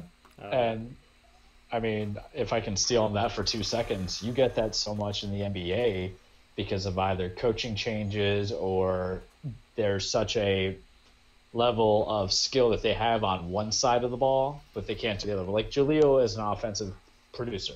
He doesn't really know how to pivot his feet on the rebound, and he's bad at defense. Okay, that's fine. But, what matters more in your philosophy of coaching? Offense or a guy who can kind of swipe the glass? I understand he's a center, but he kind of fits that prototype center of like, hey, at least he can score mid-range, up close, a little bit downtown. Another guy I think about is Frank Kaminsky, who is just doing nothing in New Orleans. No, Charlotte with the Hornets. And I can see him literally being traded where they were doing good and they got Borrega as their new coach, and he went from being in the lineup. This guy was a ninth in the draft pick, and just kind of like disappeared. And he was kind of lucky. He did some stuff with not Wisconsin, but it was Wisconsin, right? When he was coming out of college. Regardless, it was one of the two. He had some skills, and he had some lineup time. And then what happens was then comes a new coach, and he just limits minutes where he's not even doing anything. And so you have young guys who are thriving, who may thrive under different kind of coaching schemes, offensive minutes, but if they're, put into a position where you already knew that you had this guy for so long, and you can't develop him, you can't nurture him. They only come in really because of injury. I mean, that's how Julio Okafor is coming in, because Anthony Davis is injured. You might not know what you have. I mean, that makes me think about Hassan, because we talked about a little bit earlier on the contracts. Guy was a 2-time 10-day contract, right? And then he produced the following season. The guy's mega contract. Sometimes you can find not diamonds in the rough, because that's so cliche, but you can find adequate starting players if you just give them time to see if they fit and mesh, as opposed to giving garbage time because you're getting blown out by 30 points against Houston or against Golden State. That's kind of I made a point about Jaylen Brown. Yeah. I know he got injured earlier in the season, but he's still one of those big pieces that the Boston Celtics are kind of one of those young pieces that they coveted and essentially are holding on to for Anthony Davis. We don't know. It could be, but he's seen little play time, and it's basically because Brad Stevens hasn't been playing him as much. He's coming off the bench now. But when you've seen him in a given minutes, he starts to flourish and thrive, and he's just one of those guys that needs reps. He needs more playing. I mean, you have to realize those guys are still super young, so they need more time to develop their game. 21, I think. Yeah, they can't develop their game sitting on the bench and going against maybe the second unit or third or whatever of the other team. They need time against starters. They can't just do everything in practice. And Jaylen Brown is a guy who needs that sort of environment. When Brad Stevens is benching him, it's not really that good. And, well, to comment on that, the reason why he's kind of benching him, right? It's because we're trying to make Gordon Hayward fit for 80-something games just to get the team gelling come the playoffs. Well, and that's what it really feels like. It feels like a grand experiment. Yeah, and at the same time, it's the Celtics need to find a way to justify the Hayward contract as well, because they have to play him. It's basically what the Heat are doing, and well, except for Whiteside. But with regards to playing Dion and all these other guys, they're just trying to justify giving them those contracts and seeing maybe they could pull out a miracle, but they can't. We just have a bunch of good to average players and who can't lead a team. But still, the Celtics are still finding their chemistry. Kyrie Irving kind of admitted it when he kind of apologized to LeBron for leaving and all that stuff. He's realizing that it's not as easy. The Celtics are still trying to find their way. They're still the quote-unquote favorite to rule the Eastern Conference the next few seasons, but this season they're kind of finding a little bit of adversity. Milwaukee has surprised everyone and is dominating, and the Raptors too. So the Celtics may not have it this season. I think that's why they're probably eyeing Anthony Davis. They didn't go after Paul George, and I guess they regret that because Paul George didn't bolt for LA. He stayed in OKC, and likely if he had gone to Boston, he probably would have stayed at this point. But hindsight is 2020. Okay, so some nice basketball talk. Andrew has completely tuned out. We haven't talked about the Magic. Hey, I've told you a million times. I care precious little about the National Basketball Association. Okay. But I'm not sure if he caught the message. But I found the guy. Yes. I found the Fulmer Cup guy. Okay.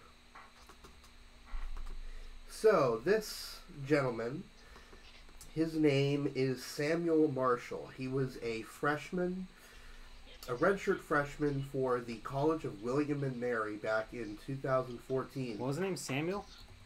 Samuel Marshall. Marshall. With 2 L's or 1 L? 2 L's. Well, Marshall's 2 L's. Okay. He was arrested for the following. He was charged with 17 felonies, including the sale of LSD and the possession of cocaine. Okay. That's a fun time. He is currently still the record holder for most points accumulated by one person in a Fulmer Cup season. Although apparently he ended up serving no jail time. Really? Mm-hmm. Must have been a good defense lawyer. Had to be the guy who convinced him. What was the guy from last time? The coke dealer? Guerrero. Pedro Guerrero's attorney. I'm looking at... I've just pulled up 2014. It was in 2014. The Fulmer Cup standings here. The final one for that off season. Let's see. Just to have some fun here. Revenge of the FCS. It takes more than just a few rogue players to win the Fulmer Cup. I'm liking this already. Indeed, like the sport they play, it needs teamwork. Cal Poly displayed such teamwork when 5 players were caught trying to rob a fraternity house in San Luis Obispo. Between them, the 5 earned 26 felony counts and an incredible 77 points, a score only matched by a similar group robbery by Auburn players in 2011. William and Mary can take heart as the individual who earned them most of their points earned the award for individual achievement. Texas A&M can take up the prize as best of the FBS, yet still only took third to 2 FCS Titans. Yeah, so Cal Poly Mustangs of the Big Sky Conference got 77 points that 2014 offseason. And yeah, the Paul Deek Memorial Award, the trademark. I love how they put the TM there as a trademark. For conference compliance. Some might say no surprises here. An average point total of over nearly 10 points per team reminds us that this is the SEC's world and we only live here. 137 points for the SEC. They sure do love their academics, don't they? They just, they don't look the other way with regards to the players whatsoever. And recently, it's not related to the Fulmer Cup, but there was another award created part of RCFB called the Harvey Updike Award. The Harvey Updike, for those who don't know, was an Alabama fan who was so angry at Auburn beating them that, in some context, Auburn is known for what's known as, Tumors Oaks. It's an area of trees right next to Auburn University Stadium. And after wins, Auburn fans would quote-unquote roll the trees, which is where they would throw toilet paper rolls over the tree limbs. But this Harvey Updike, who's an Alabama fan, got so angry at a loss that he poisoned the tree. Oh, wow. And these trees have been there forever, basically. So he killed the trees. They had to be taken down. They were eventually replaced, but this award is now named after him for the, here's the word, it is awarded to commemorate the biggest douchebag fan in college football for the past season. The winner this year, as a matter of fact, was a guy named Buckeye Guy, or he goes by that. Oh, okay. All right. He showed up at a funeral. What? Okay. I'm in now. He showed up in full regalia to the memorial of Earl Bruce, who was a football player for the Ohio State. Wait, I'm confused. So he showed up in full regalia to this memorial service, and it was only intended for former players. So he showed up in this crazy regalia, and he won the Harvey Updike. So he showed up unannounced or uninvited, or he crashed a funeral for a former player. I'm assuming maybe he was a fan, and it was an Ohio State player that he wanted to show some respect to, and I guess that wasn't the way to do it. Something like that. Because I cannot see him going out alive if he went to like it was a funeral for a Michigan player or something, and there were former players there. Okay. He also signed the memorial plaque, only intended to be signed by former players. Oh, no. Okay. Major Tool. I wholeheartedly agree with that, Mikey. I love this. This is great. I love they have the explanations for the awards and everything. This is great. This is fun. This is going to be a fun thing to keep track of over. But so far, all the college football players have been good boys, except for that one. Except for that one, and in the grand scheme of things, that was fairly minor. Yeah. Come on, guys. Where's Jameis Winston when you need him? So what's our next segment, sir? Okay, so we are an hour 47 in, and I think we should just go towards what we usually do when we close, and that is guess that college team name, weird college team names if you want. Sure. There's a ton of college basketball and for women and men and even hockey, and we don't know any of their names, and somehow Andrew does. So Andrew, look up who's playing today. We've got a crawl up on the screen. All I see is that the Virginia Tech Hokies are beating the Miami Hurricanes 76-62 down here in Miami in Coral Gables. So far, let's while you're looking that up, let's see. The Heat are losing to the Bulls, 50-48 at halftime. But you know, the Heat are just so fairly inconsistent that, especially in their own division, that's what irks me the most. They always seem to lose to the Orlando Magic when they really shouldn't. But the Southeast Division in the NBA, even though the divisions don't matter, is really terrible. Oh, and one more thing before we get to the names. I thought you might enjoy this. There's something part of the Fulmer Cup called the Switzer Slam. There's the Switzer Sweep and the Switzer Slam. Okay. Named after Barry Switzer, who Mikey brought up a while ago.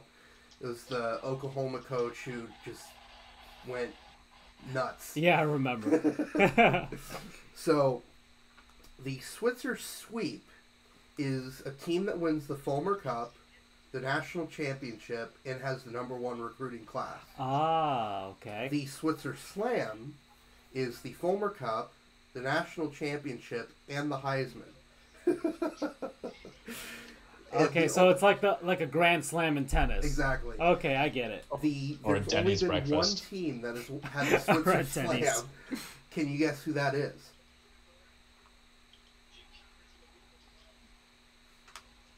Florida? It is an SEC team, though.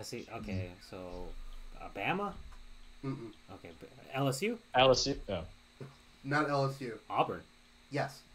Back in 2011... Oh, God, was it Kansas? They had the national championship. They I forget how they won the Fulmer Cup, but then Cam Newton won the Heisman. So they were the first and only team... And had the #1 recruiting class. No, apparently they're two different. The sweep is with recruiting class. Okay.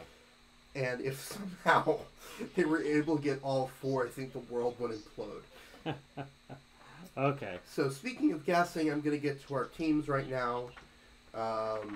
We have actually a lot of time for this, so this should be fun. I've picked 6 teams, so this should be a lot of fun. The first up is Texas A&M at Corpus Christi. Texas A&M at Corpus Christi. The Corpus Christi Aggies. No. Okay. I mean, Texas A&M is the Aggies, though. Yes, that is correct. So we're good on that, at least. Because Corpus Christi isn't going to do alliteration, because apparently no college football team wants to do alliteration, because they should have been the Corpus Christi Scorpions, and it would have been awesome. I will give you a hint. Tell me. They share a name with one of the NHL's teams in the Eastern Conference. They share a name with an NHL team in the Eastern Conference. Corpus Christi, so in Texas, so thinking...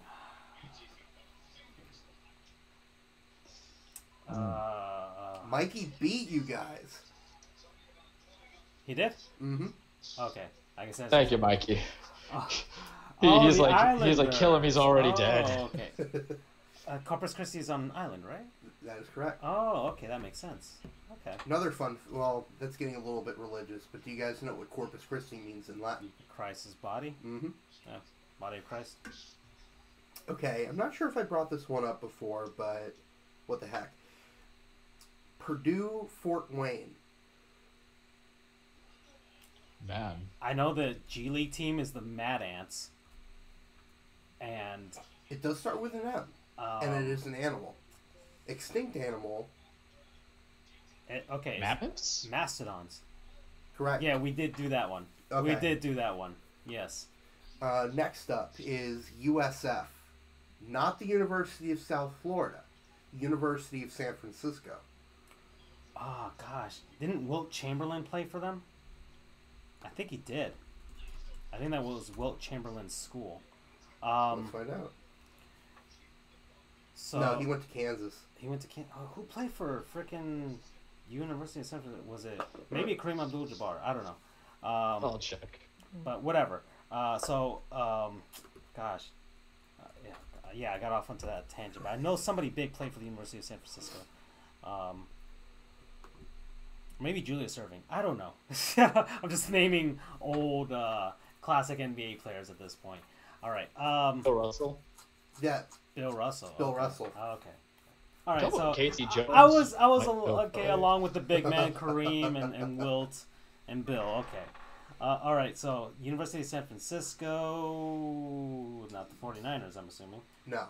You will hear this name a lot in the Godfather series.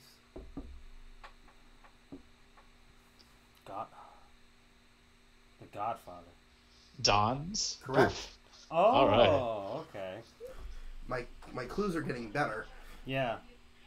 Now this one's yeah, because you're tying them to movie references right. and things like that. That's cool. Next up, this isn't exactly a special name in any way, shape, or form, but I'm bringing it up because they're playing tonight and they're from my hometown. Not the University of Tulsa, So Oral Roberts University. Okay. It is a private Christian school located in Tulsa, which is my birthplace. It is well known for a large statue of prayer hands. It is a very Christian school. I'm not sure if you want to bring that up on screen. But it does. But okay. What the heck?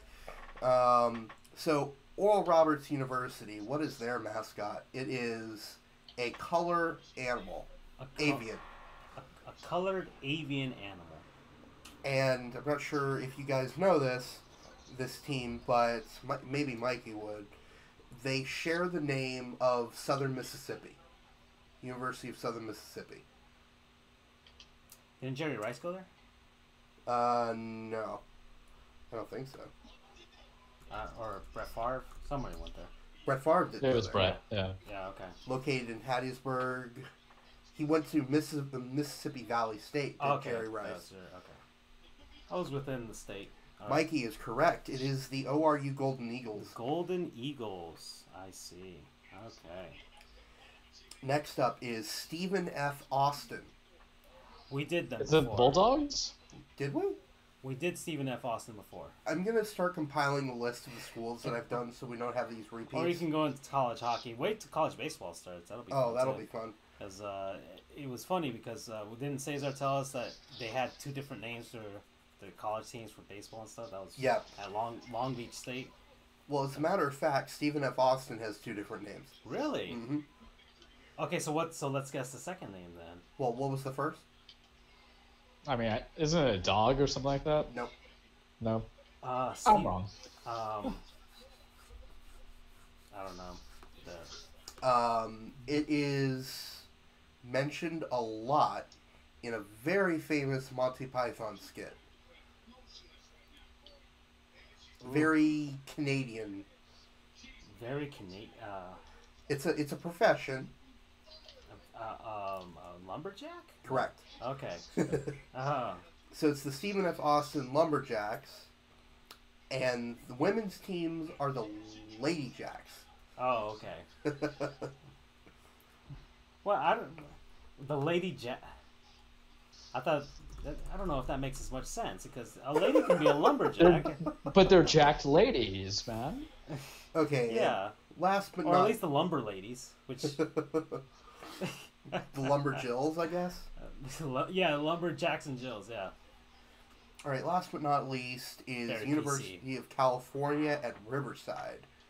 University of California at Riverside. If Cesar was here, he might have known it. At Riverside, I have no idea which river and on what side. So that's already working against me. So my hint to you is it is the same as a very famous movie starring Sean Connery that was released in 1986. Oh boy! Not the Untouchables. That's 1990s. Yeah. Not the Extraordinary Gentleman. It's also the name of a Toyota SUV. Okay, so not a Raider. Oh, Mikey knows this, duh, because he's in California. It's the Highlander. That's right. He was in Highlander. Oh, that's right. Aside from Christopher Lambert, who played Raiden, go play video games. We know things. So yes, our teams today were the Texas A&M Corpus Christi Islanders, the Purdue Fort Wayne Mastodons, the University of San Francisco Dons, the Oral Roberts University Golden Eagles, the Stephen F. Austin Lumberjacks and Lady Jacks, and the UC Riverside Highlanders. Mikey knew quite a lot of those, so props to him for... He wins the internet today. He wins the internet today. Okay, and so one thing I actually want to talk to you guys about, it was the fan opinion question. But before we go, it has nothing to do with sports whatsoever. But, alright, so I was at Publix. Now, I'm an able-bodied human being. I was standing in line behind another able-bodied human being. He looked like he was doing fine. He had all of his limbs were working. And he was seeing, he had the guy bagging the stuff, and so I get my stuff and I'm walking out to the parking lot to, go home, and I see the guy completely able-bodied, and he has the supermarket attendant helping him load his groceries inside of his car. Now, for some reason I had an issue with it. Okay, this dude, and it was a dude, completely able-bodied, didn't look like he had any sort of surgery. He had no braces or bandages or anything like that. Obviously, he was good enough to drive, so he wasn't on any sort of prescription medication. I had an issue with him getting the guy to put the stuff in his bag. I know it's a service that Publix does, and you don't have to tip the actually, they can't accept the tips. If you want to thank the guy for loading groceries inside of your car, but if you're completely perfectly able-bodied, would you ask for help from the supermarket attendant? Is that sort of rude? I feel like it's rude. Like, if I could do it myself, why are you gonna walk all the way out here when you could be back there helping with bagging groceries? Like, I don't get it. I mean, I could see instances where you, like, it's an especially heavy item. But this guy was taller than me. This guy was taller and looked like he worked out at least a little bit or something. Mm-hmm. Like, it looked like he could lift it, okay? Unless there was something wrong with his back and I couldn't see it. But, okay, if it was an especially heavy item. But the guy that, I saw him putting stuff in his car, like, some of that stuff wasn't that heavy. So, am I the one that's being weird about this? But I feel like if I was completely able-bodied and I could do it, I wouldn't ask the guy to come out. I feel like it's lazy. It's lazy. Well, you have to ask yourself this, Francisco. You know what's coming up soon. In 2 weeks' time. Valentine's Day. Oh, okay. Valentine's Day. Maybe he's trying to get a date. Don't you judge him. He's just checking out whoever the attendant is, young or old, man or woman. I'm not going to judge. Maybe that's where he's coming from. But besides that, if you can carry it, Tisk area. It's not that far a trip unless you're 80 years old. Okay. All right. I didn't think about that at all, Charles. Well. Wow. That was completely out of left field. I would never have guessed that. Actually, that maybe it is out of the realm of possibilities. Maybe that, I maybe mean, that's okay. it. So entertainment-wise, for my own sick sense of humor, what was the attendance? Was it young? It was. What was the make of the attendance? Gosh, he was a maybe a guy in his 20s, but the other guy looked like he was in his mid to late 30s. You've never heard of Sugar Baby? It is Miami, man. We know that life. And that's the show, folks. Yes. Okay, that is the show. Yeah, we're gonna end on that. Thank you, everybody, for joining us. We had some of technical difficulty, but I enjoyed this. As we usually do. We didn't talk about Anthony Davis, but we'll save that for next week. And yeah, so thank you all for joining me. Thank you, Charles and Andrew and Mikey, for tuning in. And everybody else who tuned in. So we'll see you guys maybe next week. Aya. Take care. What language is that? Swedish. It's Swedish. They produce pretty good hockey players. And good meatballs. That's true. But they very annoying furniture. Mm. Not a non-sponsor, by the way.